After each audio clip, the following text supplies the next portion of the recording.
Hello student. तो आज हम करेंगे लेसन नंबर 5 जो है संवेदिक, अवधानिक और प्रत्यक्षिक प्रक्रियाओं के ऊपर। So let start. इसके अंदर हम पढ़ेंगे, जो मुख्य पढ़ेंगे वो है संवेदन प्रकार्यताएं, अवधानिक प्रक्रियाएं और प्रत्यक्षिक प्रक्रियाओं के ऊपर। ये है इस चैप्टर की मूल जड़, जो भी है वो यही है।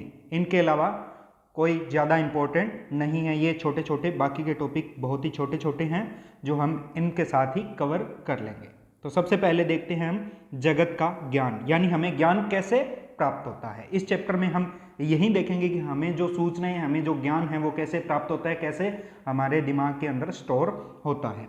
विविध वस्तुओं का ज्ञान हमारी इंद्रियां, यानी जो इंद्रियां हैं जैसे कान और आंख की सहायता से होता है। ये इंद्रियां ज्ञानेंद्रियां हैं, मात्र बाह्य जगत से नहीं बल्कि हमारे शरीर में सूचनाओं का संग्रहण करती है। यानी इन इंद्रियों के द्वारा हमारी शरीर के अंदर क्या है, सूचनाएं संग्रहित होती है।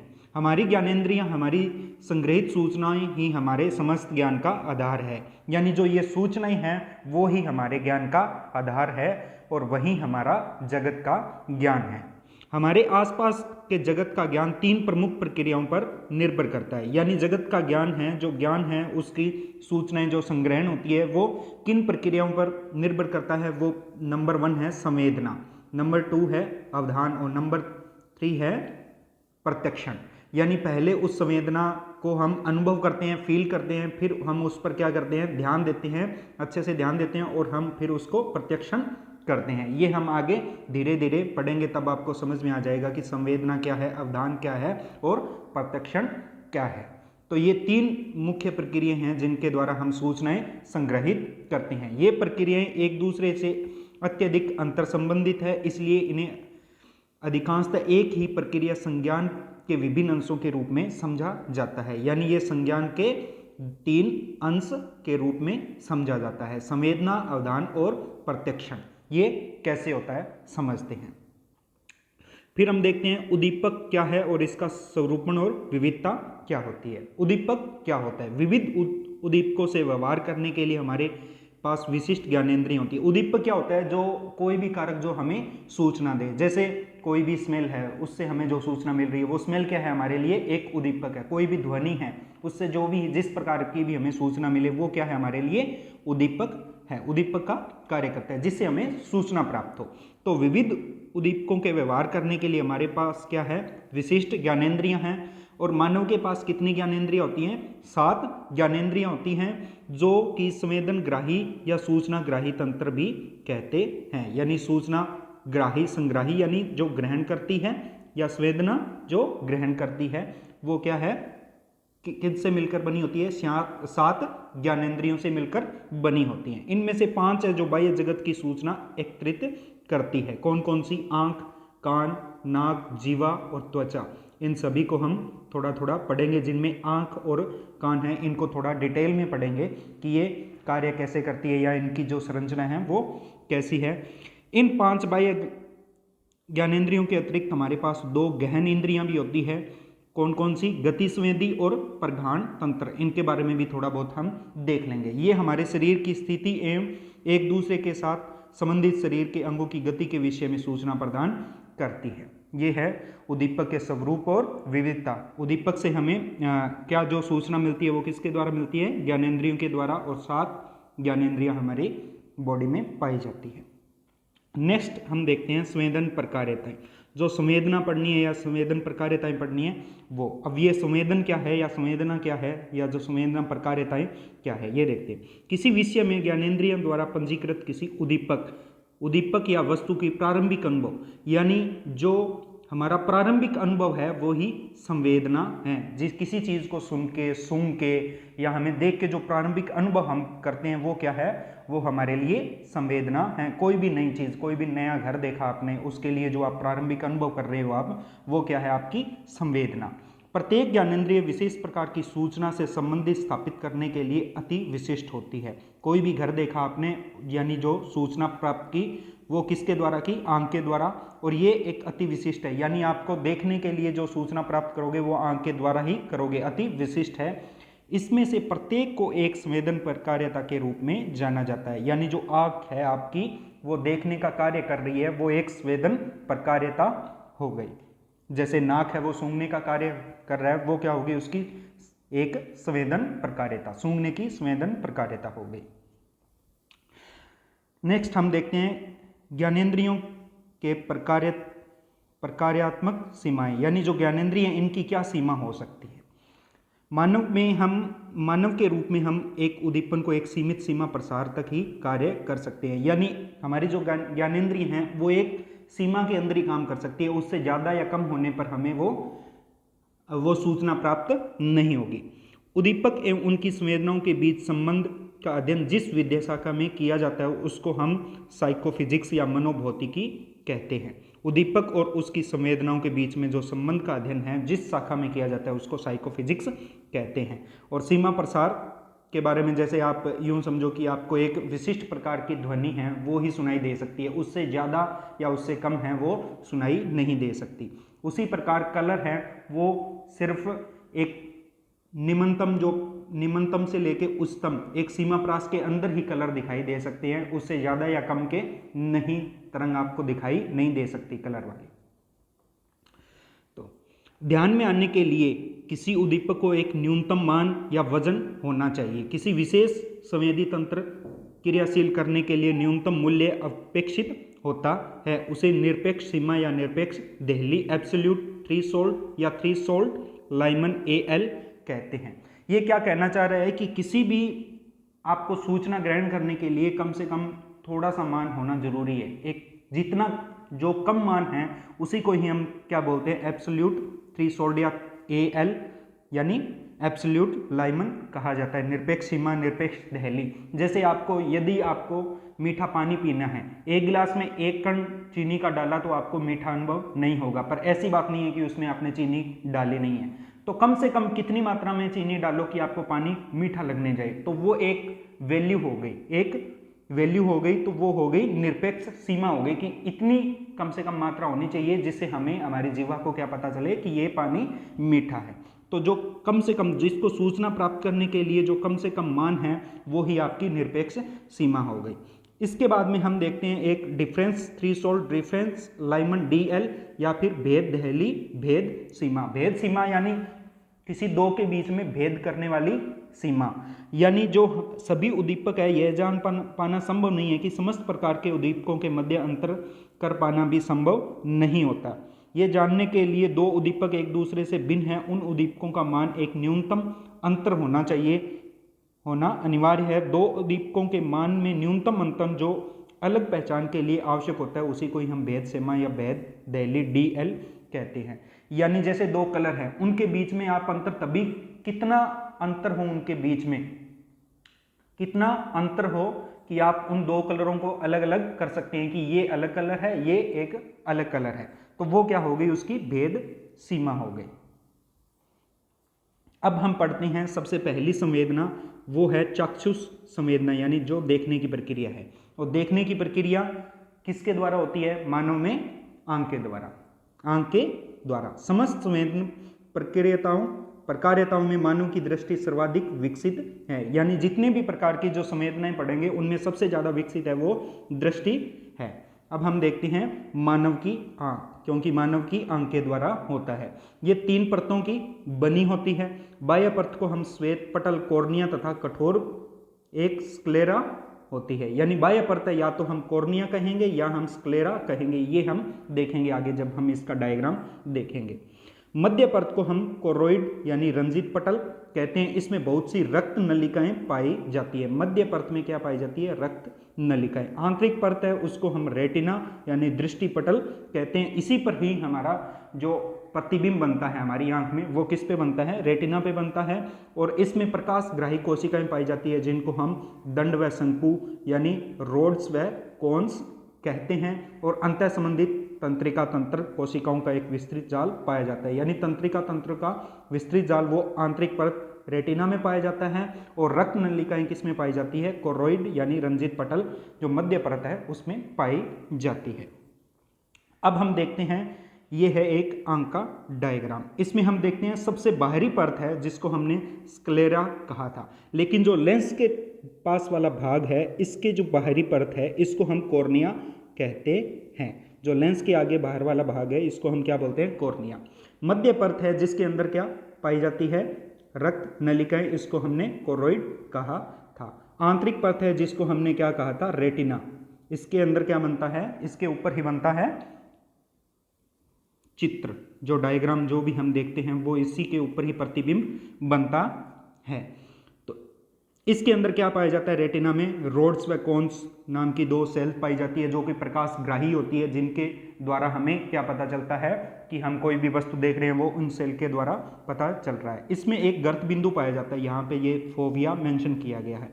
इसके अंदर प्रकाशग्राही कोशिकाएं होती है जो रोड्स व कोन्स यानी शंकु व दंड कोशिकाएं वो अधिक मात्रा में पाई जाती है।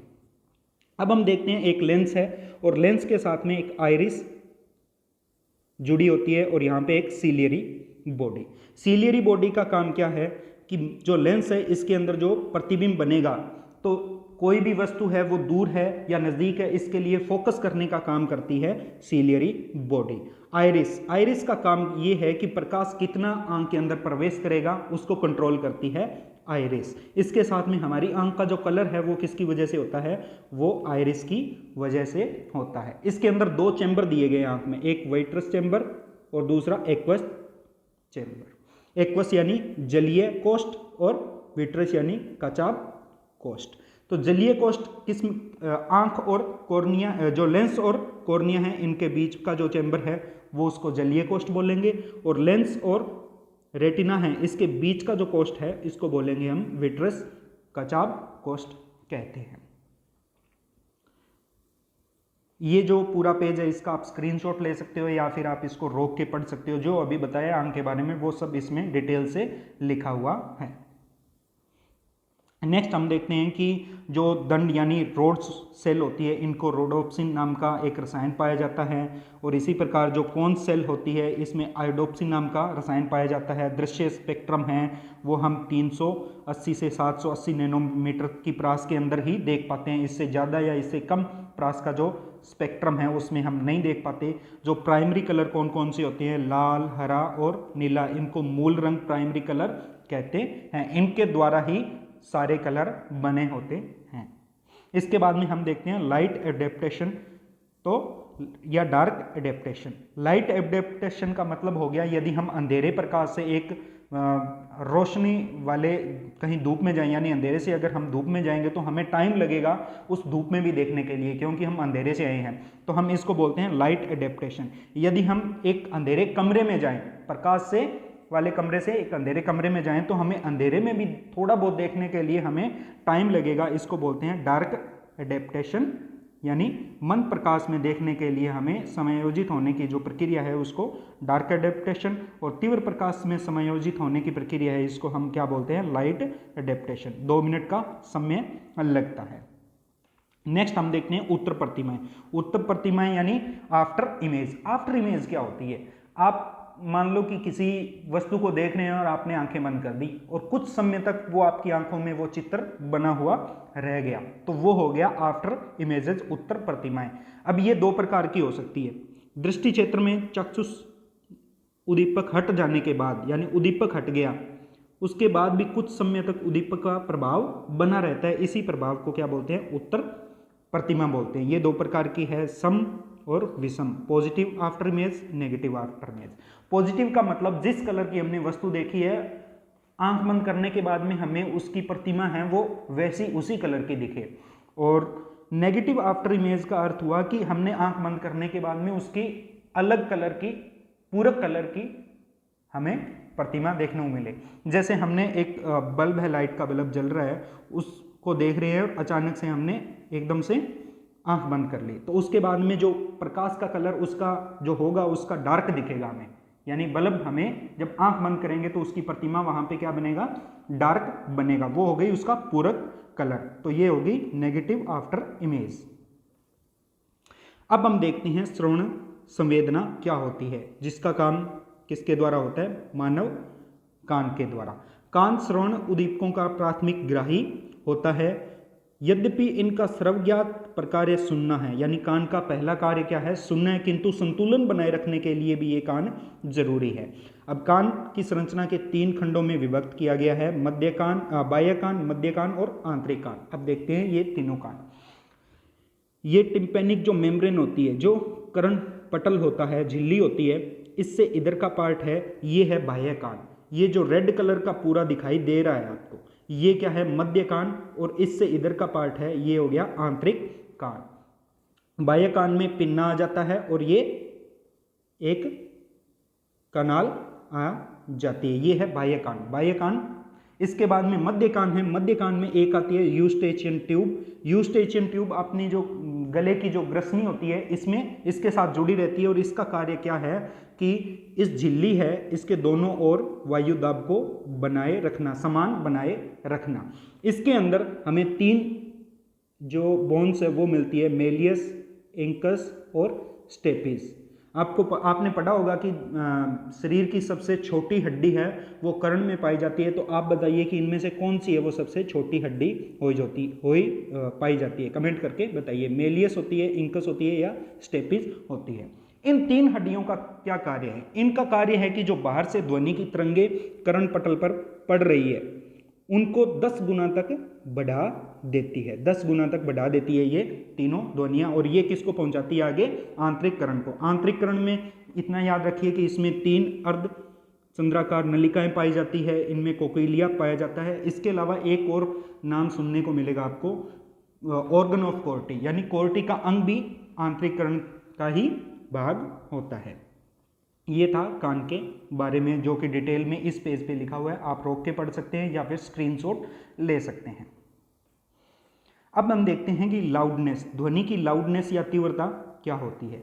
यानी आपको ऊंची आवाज़ सुनाई दे रही है, कम आवाज़ सुनाई दे रही है, वो क्या है? लाउडनेस है। और वो किसकी वजह से होती है? वो आयाम, ध्वनि की तरंगों की आयाम की वजह से। यानी जिसका आयाम अधिक होगा वो ज़्यादा लाउड होगी, जिसका आयाम कम होगा वो कम लाउड होगी। इसको किस में नापते हैं हम? डेसिबल में। यानी जो डेसिबल में नापते हैं वो उसकी लाउडनेस को नापते हैं। इसके अलावा हमने एक और पढ़ा है पिच, यानी तारतव। आपने सुना होगा कि पिच यानी आवाज़ तीखी या मोटी होना, वो क्या है? उसकी पिच। और ये किसकी वजह से होता है? ये आवृत्ति की वजह से होता है। जिसकी आवृत्ति अधिक, उसका मतलब उसकी पिच है वो पतली होगी, ज़्यादा पतली होगी।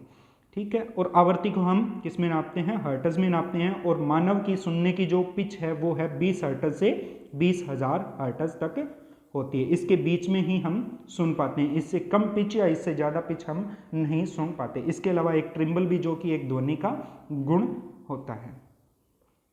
नेक्स्ट हम देखते हैं प्रघान जो तंत्र है। प्रघान यानी स्मेल, जो कि कार्य कौन करती है? नोज, स्वाद, जिसका कार्य कौन करती है? स्वाद चखने का कार्य करती है। जिह्वा, स्पर्श और त्वचा संवेदनाएं। स्पर्श का कार्य त्वचा का है। इसके अलावा इसका क्या कार्य है? टेम्परेचर को भी पता चलता है त्वचा के द्वारा। इसके बाद में हम देखते हैं एक गति संवेदन तंत्र, काइनेस्थेटिक सिस्टम। काइनेस्थेटिक सिस्टम, इसके जो ग्राही हैं, यानी सूचना ग्रहण करने वाले ग्राही हैं, वो कहाँ पाए जाते हैं? जोड़ में।